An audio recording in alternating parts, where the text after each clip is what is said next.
di serial kajian laporan keuangan.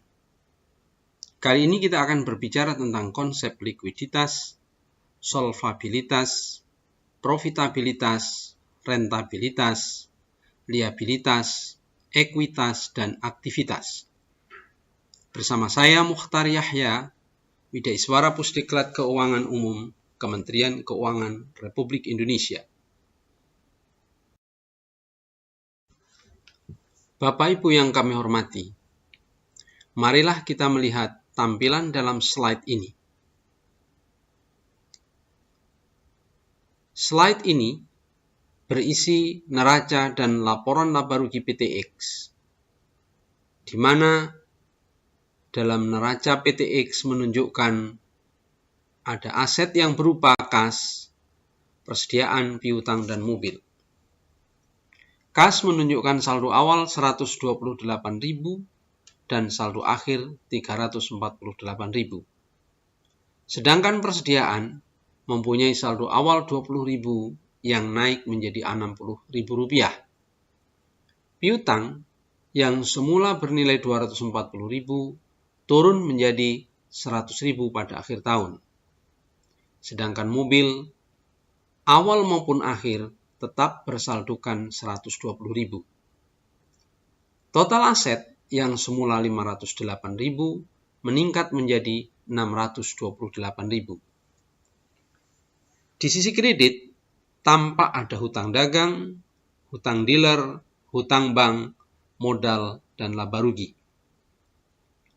Hutang dagang yang semula awal tahun saldonya 0, meningkat menjadi 50.000 pada akhir periode. Sebaliknya hutang dealer yang semula 120.000, justru turun menjadi 80.000. Demikian juga dengan hutang bank yang semula 150.000, turun menjadi 100.000. Modal yang semula 100.000 naik menjadi 140.000.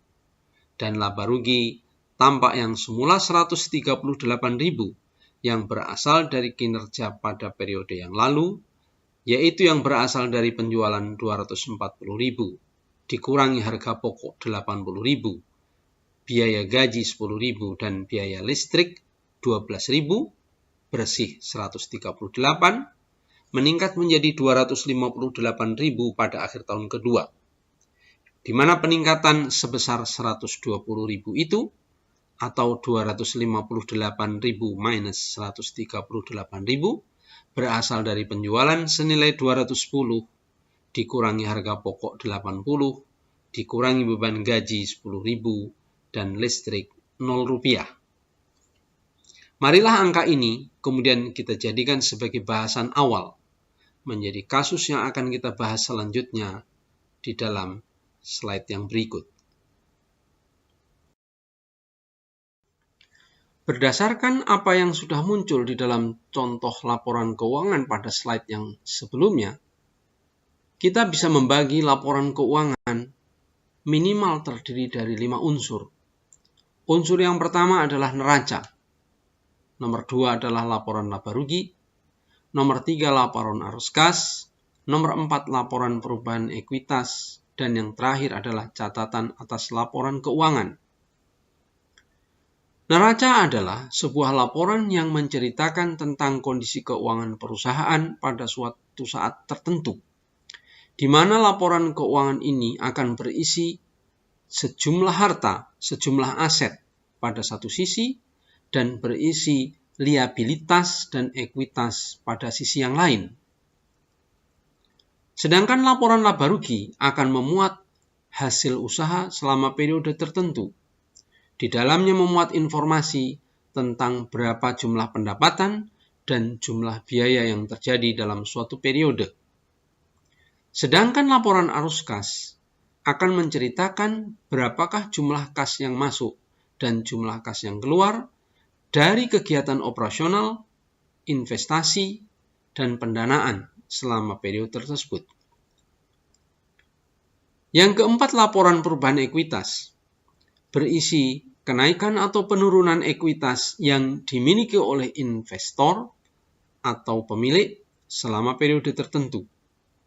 Dan terakhir, catatan atas laporan keuangan berisi berbagai macam kebijakan akuntansi dan rincian pos-pos tertentu yang merupakan penjelasan secara panjang lebar dari laporan baik itu neraca, laba rugi, laporan arus kas, serta laporan perubahan modal.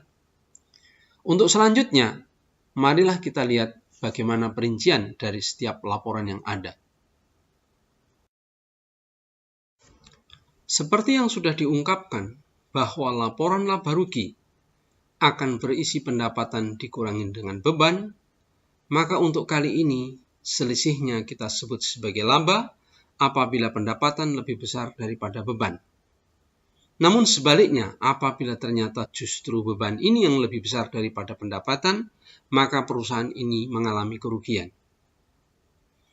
Dengan kata lain, laba usaha ini adalah merupakan sebuah pendapatan usaha dikurangi dengan beban pokok dan beban usaha atau operasional yang lain.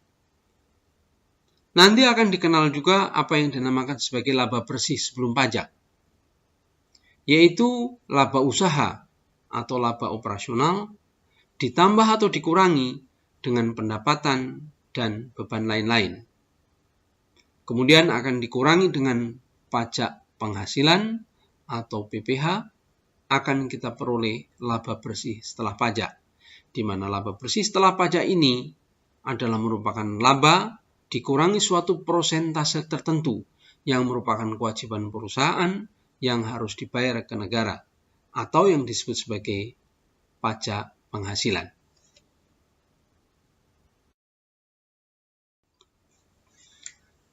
Analisis laporan keuangan.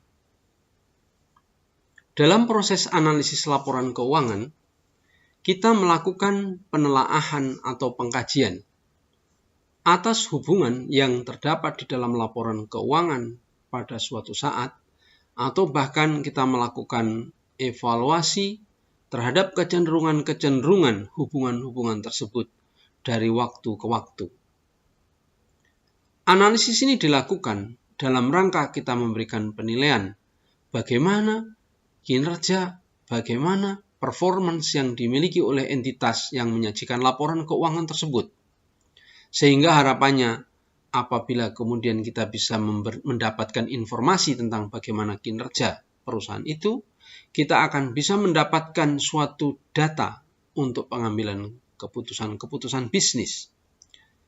Di dalam melakukan pengambilan keputusan bisnis itu, bukan mustahil kita akan menggunakan alat-alat analisis yang nantinya akan melihat dari setiap sisi atas laporan keuangan yang kita miliki itu.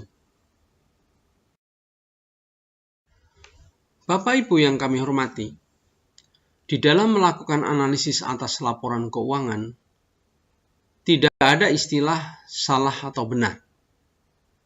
Banyak sekali para analis, para ahli laporan keuangan yang melihat laporan keuangan ini dari berbagai macam dimensi.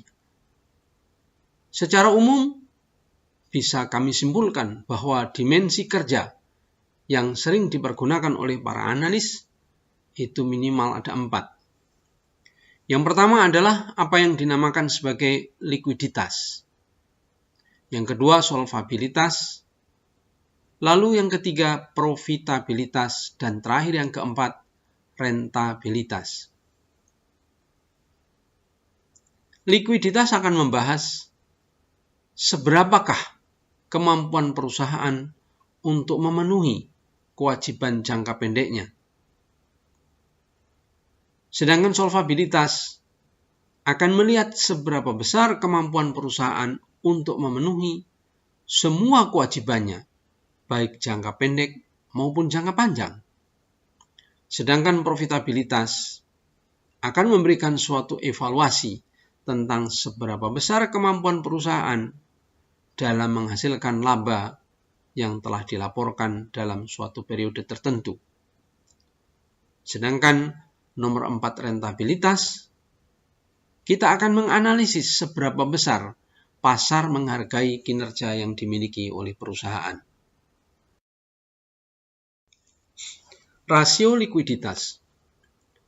Seperti yang sudah kami sampaikan sebelumnya bahwa rasio likuiditas ini mengukur kemampuan perusahaan untuk memenuhi kewajiban jangka pendeknya, maka para analis kemudian membuat berbagai macam rumusan, di mana rumusan ini sekali lagi sangat beragam, tergantung kebutuhan dari para analis. Namun ada beberapa yang bisa kami ungkapkan di dalam slide berikut ini yang paling sering dipakai oleh para analis.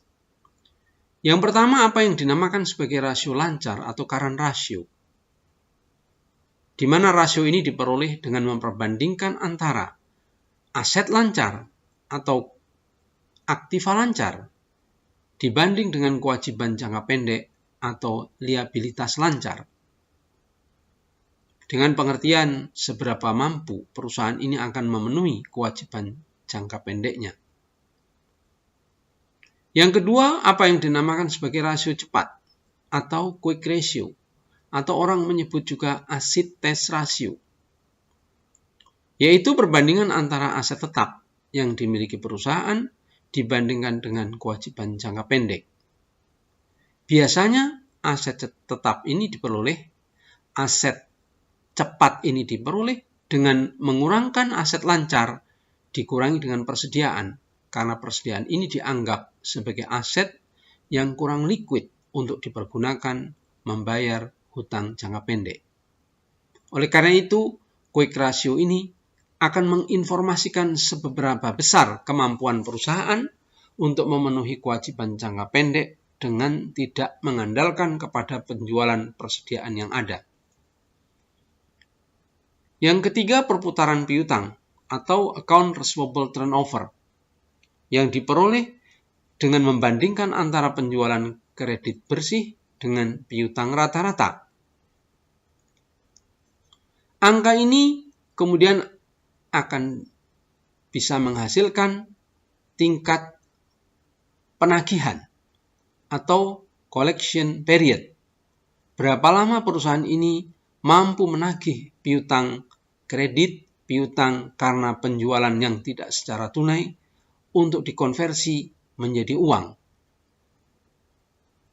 Jadi di dalam account receivable turnover atau kepada collection period, analis akan memperoleh informasi mengenai jangka waktu yang diperlukan perusahaan untuk menagih atau mengumpulkan penjualan kreditnya.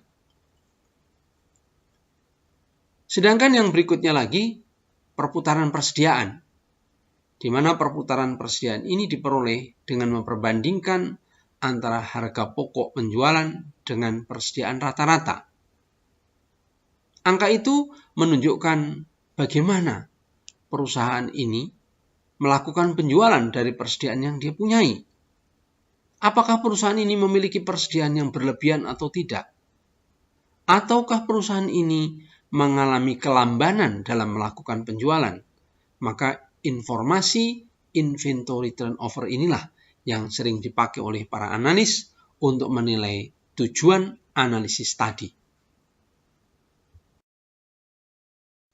Selanjutnya, rasio profitabilitas, kemampuan perusahaan untuk menghasilkan laba.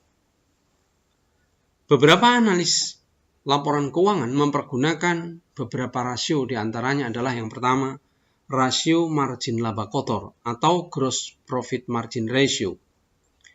Angka ini diperoleh dari penjualan bersih dikurangi dengan harga pokok penjualan atau sales minus cost of sales dibagi dengan sales, dibagi dengan penjualan bersih itu sendiri. Akan menghasilkan total margin laba yang tersedia untuk menutup beban operasi dan menghasilkan laba. Rasio yang lain yang dipakai diantaranya ada juga rasio margin laba bersih, operating profit margin ratio, yang diperoleh dari laba sebelum pajak dan bunga dibagi dengan penjualan bersih, yang memberikan informasi tentang berapa tingkat laba yang diperoleh tanpa pengaruh dari pajak maupun bunga. Sedangkan apabila pengaruh pajak dan bunga ini dihilangkan, kita akan mendapatkan informasi rasio margin laba bersih atau net profit margin ratio yang diperoleh dari laba bersih dibagi dengan penjualan bersih, yang menginformasikan tentang proporsi laba bersih setelah pajak dibandingkan dengan penjualan.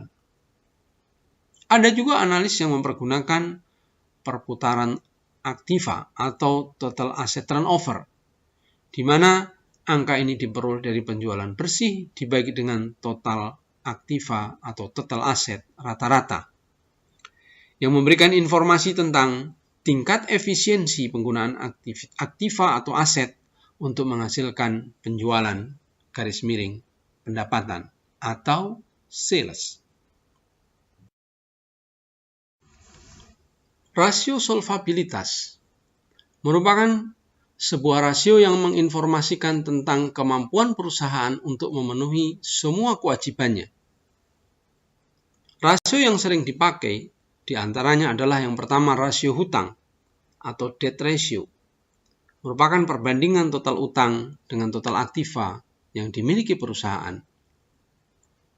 Persentase atau proporsi total dana atau aktiva yang disediakan oleh seluruh kreditor atau yang disediakan oleh pihak eksternal atau proporsi aktiva yang tersedia untuk menjamin utang bisa dibaca dari debt ratio ini, karena memang debt ratio memperbandingkan proporsi pendanaan yang berasal dari luar atas aset yang dimiliki perusahaan.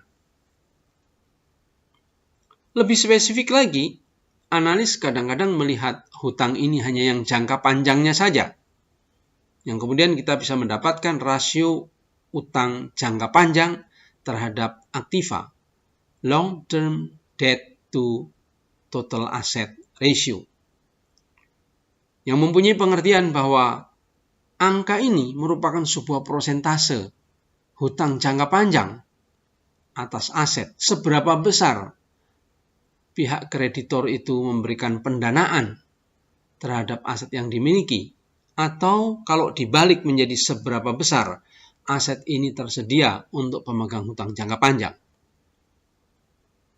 Kemudian yang berikutnya, apabila kita melihat dari sisi internal, kita akan bisa mendapatkan rasio ekuitas, di mana rasio ekuitas ini merupakan perbandingan antara total ekuitas pemegang saham dibandingkan dengan total aktivanya, total asetnya.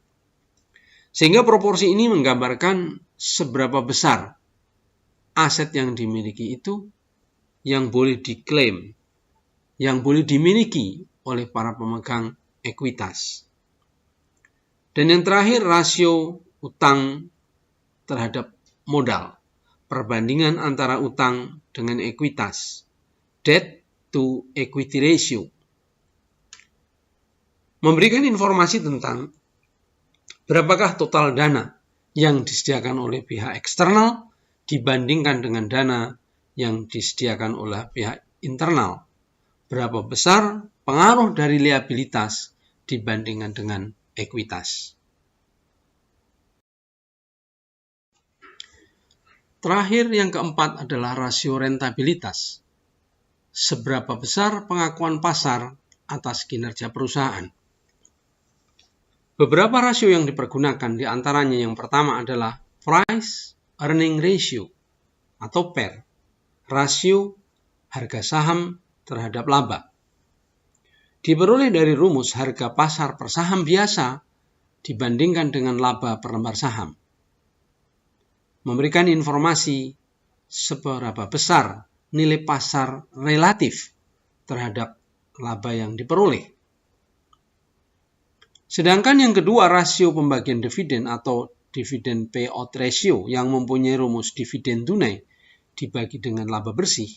Ini menunjukkan seberapa besar proporsi dari laba bersih yang dibagikan kepada pemegang saham sebagai dividen. Dan yang terakhir, tingkat hasil dividen atau dividen yield, yang merupakan perbandingan dividen per saham biasa dibandingkan dengan nilai pasar per saham biasa, merupakan proporsi hasil tunai untuk setiap lembar saham yang dimiliki oleh investor.